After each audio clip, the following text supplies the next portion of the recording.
Trump বললেন, ইরানের পারমাণবিক কেন্দ্র ধ্বংস করে ফেলেছি। এই একটি বাক্যে কেঁপে উঠেছে গোটা বিশ্ব অর্থনীতি। তেলের বাজারে আগুন, বিনিয়োগকারীদের চোখে আতঙ্ক, শেয়ার বাজারে অস্থিরতা। বিশ্বের শক্তিধর রাষ্ট্র এখন সরাসরি মধ্যপ্রাচ্যের যুদ্ধে জড়িত এবং এর আঁচ ছড়িয়ে পড়ছে আমাদের প্রতিদিনের জীবনেও। বিনিয়োগকারীরা আতঙ্কিত, শেয়ার বাজার টালমাটাল, আর তেলের দাম ছুটছে আকাশের দিকে।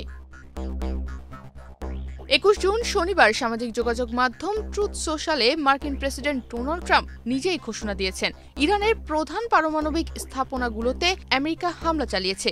এই ঘোষণায় সারা বিশ্ব স্তব্ধ হয়ে যায়। ট্রাম্প একে বলেছেন চমকপ্রদ এক সামরিক সাফল্য। তার ভাষায়, ইরানের মূল ইউরেনিয়াম সমৃদ্ধকরণ কেন্দ্রগুলো সম্পূর্ণ ধ্বংস করা হয়েছে এবং তিনি আরও হুঁশিয়ার করে দিয়েছেন, যদি ইরান শান্তি আলোচনায় না আসে তাহলে আরও হামলা চালাবে আমেরিকা।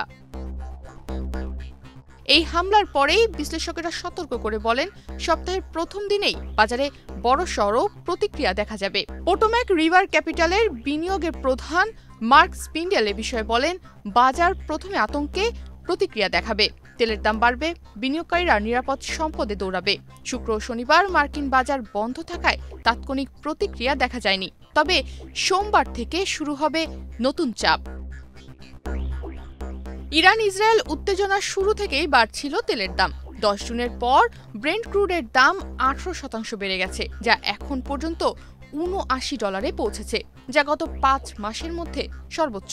বিশ্লেষকদের মতে, যদি হরমুজ প্রণালী বন্ধ হয় কিংবা ইরান তেল রপ্তানি বন্ধ করে দেয়, তাহলে ব্যারেল প্রতি তেলের দাম $130 পৌঁছাতে পারে। এর প্রভাব পড়বে বিশ্বজুড়ে, মূল্যস্ফীতি বাড়বে, ভোক্তার খরচ কমবে এবং সুদহার কমানোর পথ বন্ধ হয়ে যাবে। বিশ্বের শেয়ার বাজার এখন চরম অনিশ্চয়তায়। অক্সফোর্ড ইকোনমিক্স এ বিষয়ে বলছে, তেলের দাম বাড়ায় আমেরিকার মূল্যস্ফীতি বাড়বে, মানুষ কম খরচ করবে। ক্রেসেট ক্যাপিটালের প্রধান জ্যাক অবলিন এ বিষয়ে বলছেন, নতুন ও জটিল ঝুঁকি তৈরি হয়েছে, জ্বালানির দামে এর সরাসরি প্রভাব পড়বে। বিশেষজ্ঞ স্টিভ সোসনিক এই বিষয়ে বলছেন, এখন প্রশ্ন একটাই, বিনিয়োগকারীরা নিরাপদ আশ্রয়ে পালাবেন কিনা। তার মানে ডলারে বিনিয়োগ, বন্ড ও সোনার চাহিদা আবারও বাড়তে পারে, আর সোনার চাহিদা বাড়া মানে সোনার দাম আরও কয়েক ধাপ বেড়ে যাবে। ইতিহাস বলছে, যুদ্ধের প্রথম ধাক্কা সামলে নেয় শেয়ার বাজার। 2003 সালে ইরাক যুদ্ধ কিংবা 2019 সালে সৌদি তেল স্থাপনায় হামলার পর বাজার সাময়িকভাবে ধাক্কা খেলেও পরে ঘুরে দাঁড়িয়েছে। তবে এবার ইরান, ইসরায়েল ও আমেরিকা সরাসরি যুদ্ধে জড়িয়ে পড়ায় পরিস্থিতি অনেকটা জটিল। বিশ্বজুড়ে এখন আতঙ্ক। তেল যদি $130 ছাড়িয়ে যায়, তাহলে মূল্যস্ফীতি অপ্রতিরোধ্য হবে। আমেরিকায় সুদের হার কমানোর সম্ভাবনা অনেক কম, আর বাংলাদেশ সহ অন্যান্য দেশেও জ্বালানির দামে তীব্র চাপ পড়বে। শুধু তাই নয়, এই যুদ্ধ বিশ্বের রাজনৈতিক ভারসাম্যকেও বদলে দিতে পারে।